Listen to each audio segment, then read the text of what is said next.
Hey there, this is Maria from English Without Fear.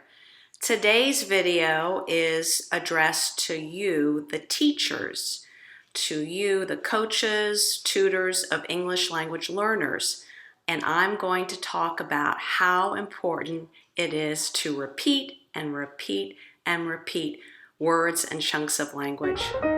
English Without Fear, where you can learn to speak English naturally through listening to stories.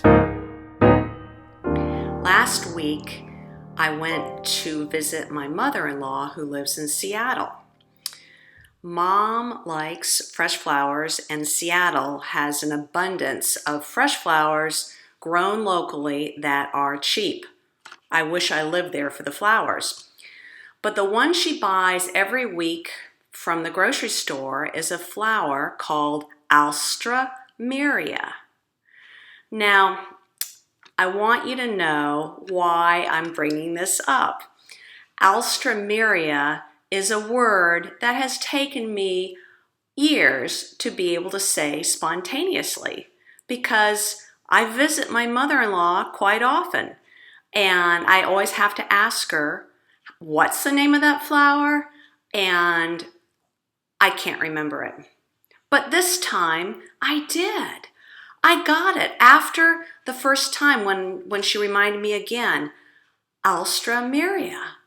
And then the rest of my week with her, I reveled in being able to say, oh, look at the Alstroemeria today.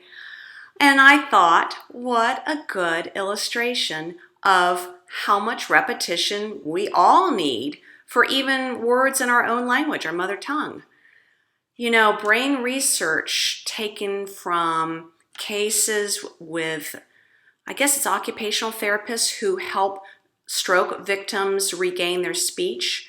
The research has shown through their work with people who lost the ability to talk that these stroke victims needed between 70 and 140 repetitions that they could understand of a word or a language chunk before it was rewired into their brains and they could speak spontaneously and bring up that word.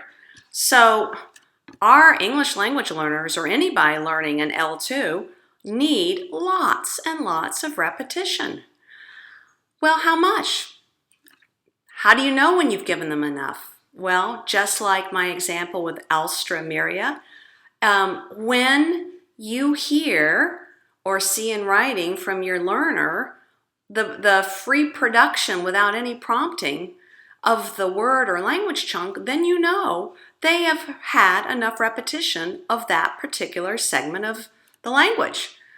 So again, to me and to many others, this is another reason why it's really simple to teach people how to speak another language. If you just provide them plenty of rich input that is repetitive, that is slow, that is clear, that interests them.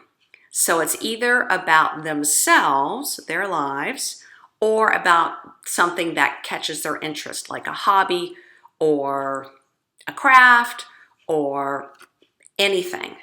As long as they're interested and they're listening to understand, and as long as you keep repeating, what you're doing is fine. And you repeat in different contexts because the brain craves novelty. So just give them organic, natural language as much as you can in ordinary life over and over again in different contexts. And then words like Alstroemeria will pour out of their lips and you will feel good as a teacher. Well, that's my little tidbit for you today as a fellow language teacher, coach, or parent. And if you haven't yet signed up to get my free newsletter, you can do so at my website, EnglishWithoutFear.com. And you can also subscribe to this YouTube channel of videos. I try to do a teaching video to you all now periodically, as well as a story content video. Well, hope you have a good time prepping and teaching your students. Talk to you next time. Thanks for watching. For questions or comments, here's my email